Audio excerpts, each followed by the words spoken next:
I don't understand why he came out with this late night post on X saying this. It's extraordinary to have an FBI director actually come out with a statement the way that he made, without actually clarifying the whole situation. Director Patel put out this thing, and I know you commented on it, so I want to get a full answer on this. With the whole Crossfire Hurricane and the Russia collusion thing, FBI Director Patel was saying that the Honeypot story was not true and defended the female whistleblower that was involved in this, but you came in and said there was two. So what is the actual story here that's going on with that? Yeah, so this was actually a very weird thing, and I like Director Patel. We've even worked on a Tucker Carlson network docuseries. We're part of the same exact When All the Presidents Met, so I highly recommend your viewers to check it out.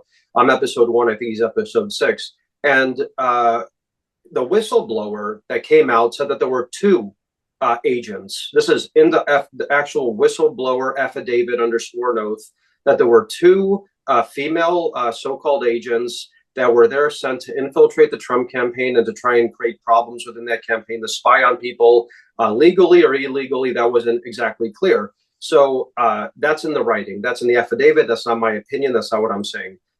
So Director Patel came out and said, I defend one of these agents. One of these people had certain instructions. She didn't act illegally, and I'm defending her. Why didn't he go out and talk about the second one? That's a mystery to me. I know in my experience, Alec, with at least the second person, the person was acting extremely weird with me, very seductive, trying to set me up in something that seemed like a honeypot operation. So that's why I'm leaving this open to interpretation to see if there's a lot more to this, and that Patel will actually look into the second person and maybe even more. So I think Patel should have been a little more clear about this, because it almost seemed like he's just trying to mess up the narrative that should not have been messed up.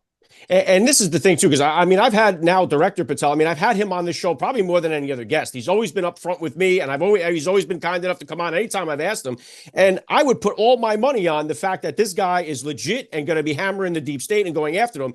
And if not, I mean, I wouldn't even know where to believe or what to turn after this. So I have to, obviously give him some more time. He just got sworn in, within a week or two ago. So we have to pray. But it's like, does something happen here? Like when these guys get actually in there and get a chance to see what really is going on? Is there something that's like, oh man, now the whole momentum changes or something? Well, look, I'm just, I'm talking as somebody who likes Director Patel, and he's had my back for years. And that's why my expectations are very high. You could always do that with people you respect, right? You could always have high expectations and be blunt. I don't understand why he came out with this late night post on X saying this.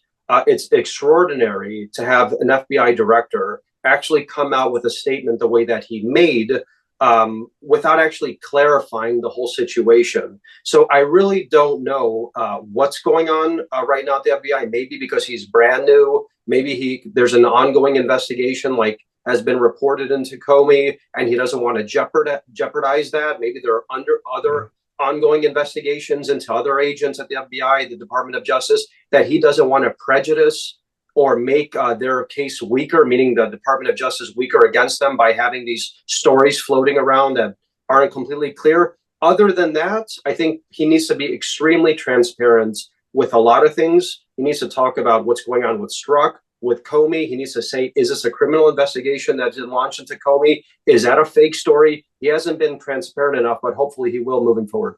And obviously he knows more now than he did prior to this. Once he's in there, now he knows more. And I think there's only certain, that you said, it can complicate the investigations and all this stuff that's ongoing. But also, too, he's partnered up now with, you got Dan Bongino in there, who's another firecracker that's been dead set against nailing these people. So you have to have trust, I guess, you're tired of hearing like, oh, trust the plan, all that type of stuff. But I mean, you have to have trust and some faith that these guys give them some time to get in there and unravel some of this mystery that to us now they must have more privy information. But I guess we got to give them a little bit more time here.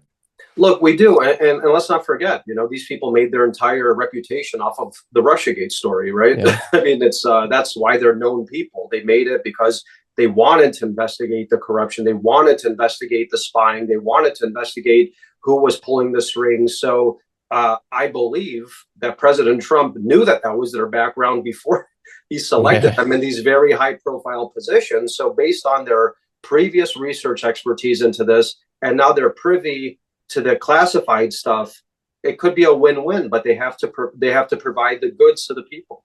Yeah, I'm holding on to the faith, and I'm hoping that a couple of weeks or a month down the line, I can look back and say, "Hey, Alec, you jumped the gun on that there. See, you got a little carried away. Yeah, have some faith." You're listening to the Alec Lace Show. The future is family.